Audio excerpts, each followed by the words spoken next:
I thought I was going to make progress this year. That I was approaching this from a different angle, and that maybe I'd figure out what was happening and find some real solutions. There are limits, after all, of how fast I can run. I can train and train all year, and I hate every minute of it. But at some point, I'm going to hit a wall. And then the death that chases me will catch up. Okay, I should back up a bit and recap, I suppose. I was born 12 minutes after midnight. At least, that's what my birth certificate says. The year before last, my parents told me the truth. I was whisked away after my birth, and then returned to them later. Everything was fine, they were told. Everything was just fine. Then the doctor slipped them a note with a death certificate that he'd started to fill out. Midnight. My parents weren't exactly watching the clock when I was born, so they didn't know when I'd been born. Midnight. 12 minutes after.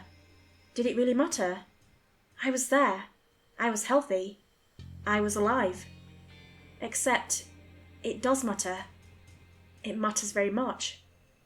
At midnight, the void opens up. It comes for me. It stretches out greedy hands and tries to drag me inside. Then, 12 minutes later, it vanishes. As a child, I fought it off, alone in my bedroom, clawing to drag myself out of its grip so that I might live another year. Now, as an adult, I outrun it. But even then, I wonder how long that will last. Because as I've gotten older, it's gotten stronger. Strong enough that if those hands managed to grasp hold of me, I don't think I could tear myself from their grip. I don't know how many years I have left until it's too fast for me to keep ahead of it. I think when I find that answer out, it'll be too late. So I'm searching for an answer as to why this is happening. I don't have many leads. My parents are blissfully unaware that anything was abnormal about my birth, other than what they've already told me. I'm not sure any help they could provide would be worth the pain of telling them, so I've let them retain their ignorance. Besides, if the void does catch me someday, it'll be like I never existed. That's what happened to my friend when I took her running with me. The void ate her up, body, soul, and history. It was like she'd never existed at all. My parents don't have to grieve me once I'm gone, so why make them suffer while I'm still alive? I still regret what happened to my friend. What if my parents want to help? What if they insist on being there for me? What if the void takes one of them? Losing one person was bad enough. I can't do that again. I can't. It's just me, up against the abyss. I do have one ally though, or an informant, rather. I'm not sure. Last year, I went to the hospital where I was born. I met a nurse there who admitted there was something strange about the area of the hospital where I was delivered before it was remodelled and turned into patient rooms. We've been keeping in touch this year, mostly via text. I told her everything I knew about what's happening to me, and I think that was my mistake. Much like my friend. I think it was too much. I need to think of a better lie, I suppose. She started answering her texts, less frequently, and around the fall, I started getting no responses at all. I was hoping she could find the doctor that delivered me. He has a common enough name that I haven't been able to find him through my own limited resources, but surely hospital records have a long enough memory that she could locate something that would give me a clue as to his whereabouts. Failing that, I was hoping she could maybe, I don't know, put me in touch with anyone else that nearly died in that part of the hospital. She'd said that they'd only put stable patients in those rooms now, because everyone else tends to just die. But what about patients with near misses? Surely I wasn't the only one that came back, right? At least, that's what I was selfishly hoping for. I just want someone else who's going through this, so I'm not so alone. Someone I can talk to about what works and what doesn't. Someone who might have some answers on how I can keep living for years to come. I'm tired of dreading my birthday. I'm tired of fighting and running for my life. Unfortunately, I think asking for patient information was a bit too far for the nurse. She stopped replying to me entirely, and I realised belatedly that I'd probably crossed a line asking for that information. It made me angry at first. This was important. My life was literally on the line here. Hadn't she seen me fall out of literal mid-air where I hadn't been before, when I was clawing my way out of the void the previous year? Wasn't that enough to make her realise how damn serious this all was? I was even thinking of going so far as to show up at the hospital and demand to know why she wasn't helping me. I'd figured out what plane tickets to buy and was ready to order them. Admittedly, it was very late at night, and I'd had a drink or two, when I realised that I was bordering on being a stalker. Is that the right word here? You know what? Don't tell me if it is, and don't tell me what I was being if it isn't. I don't want to know. But it's my life at stake. That's a justification I wanted to use. Yes, but I'm trying to balance 12 minutes of running for my life with the rest of it. What's the point on winning the race if I destroy everything else I've worked for by doing something immoral or illegal? Because giving out private patient information is illegal, and it is wrong to demand someone to compromise their morality. I desperately want to live and keep living, but I can't lose sight of a good life in the process. Besides, that one thought is sitting in the back of my head and whispering to me. The void gave up when it took my friend. What if I just find a populated area to be in when midnight rolls around every year? No one would ever know because whoever the void claimed would cease to exist. It would be so very easy. I closed the web browser and decided to find a different way. A better way. One that didn't involve bullying some poor nurse that probably doesn't entirely believe me into violating her own code of ethics and committing crimes. I texted her back saying that yeah, I understood. I was just getting a little desperate because I was running out of ideas. I asked if she could maybe try to find out what happened to the doctor that delivered me, instead of if anything else weird happened that she could share, and maybe let me know. Then I set all that aside, because I needed to focus on my preparations. My birthday was only a month away. I've been running all year, of course, so I had to reassure myself that I prepared for my race as best as I possibly could, and stop worrying about that particular problem. I'd already done everything I could. However, I only get one chance a year to learn more about what's happening to me, and I had to figure out how to make the best of this opportunity. I admit I'm not thrilled with my preparations. I feel like I'm grasping at straws. But with every other lead quickly turning into dead ends, I figure that's all I've got left to me. I have a camera that I'm going to wear pointing backwards. I'm not entirely trusting of technology though.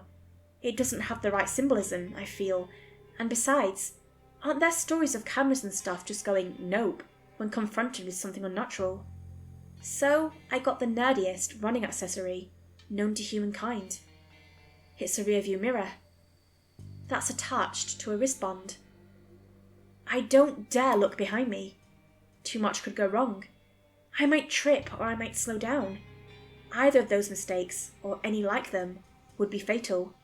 And after last year, after being inside that endless expanse of utter nothingness, I am perhaps even more frightened of being dragged in there than I was in the past. Because I keep thinking, what if it's not death trying to drag me back? What if it's just the void? Maybe I was supposed to die at birth, but I didn't, and I've been living on borrowed time, and the void wants that time back. And I'll sit there with nothing, absolutely nothing, until I've paid my dues.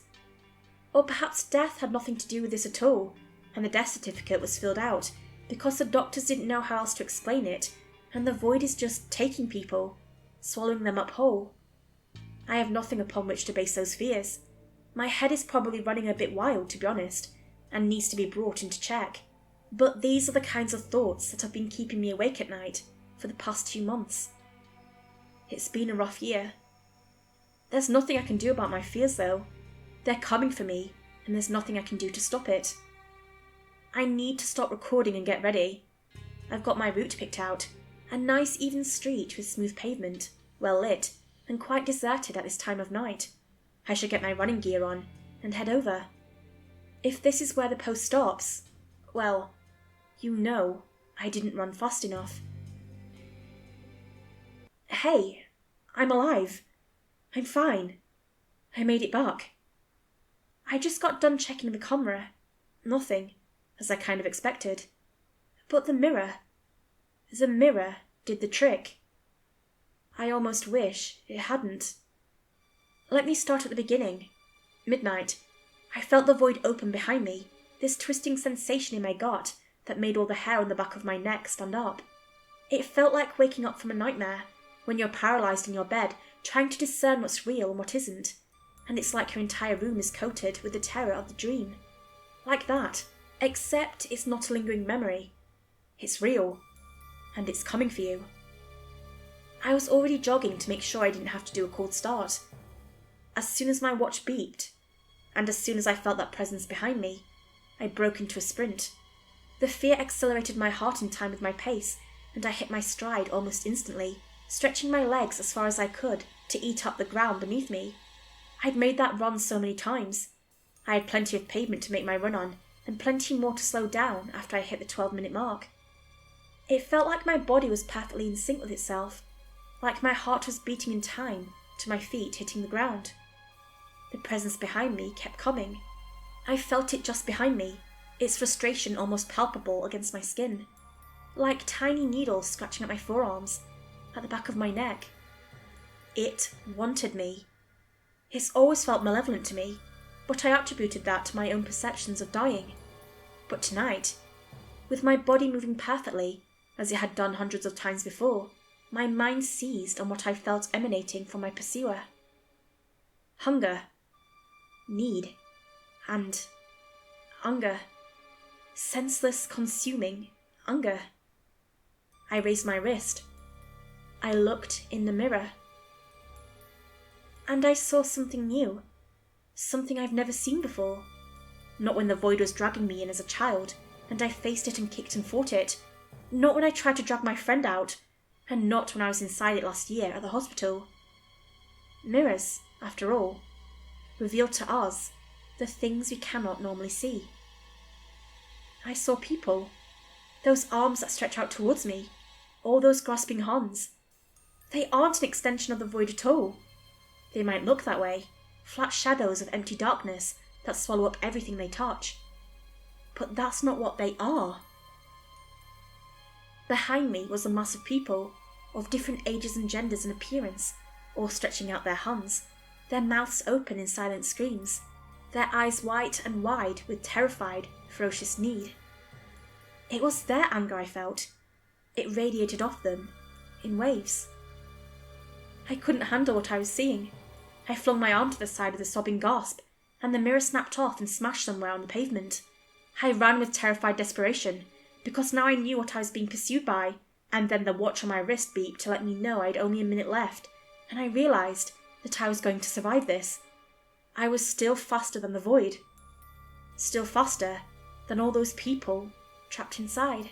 Because while I stood there, panting and catching my breath, once I was alone and the window of opportunity had closed once again, I realised a small detail that I'd seen but not fully understood while I was still sprinting. Some of them, the ones about my age, were naked, but the majority of them, especially the ones that were older or younger, wore hospital gowns. I escaped. They didn't. They are what have been pursuing me all these years, growing up as I grew up, increasing in numbers as more people die within the hospital. The void doesn't care about me. It is indifferent death, uncaring oblivion, and as horrifying as that is, it doesn't harbour malice or hate or desperation or any other emotions that I felt battering my back as I ran. But the people trapped inside, they have a will, and those 12 minutes may be their only window to act on it.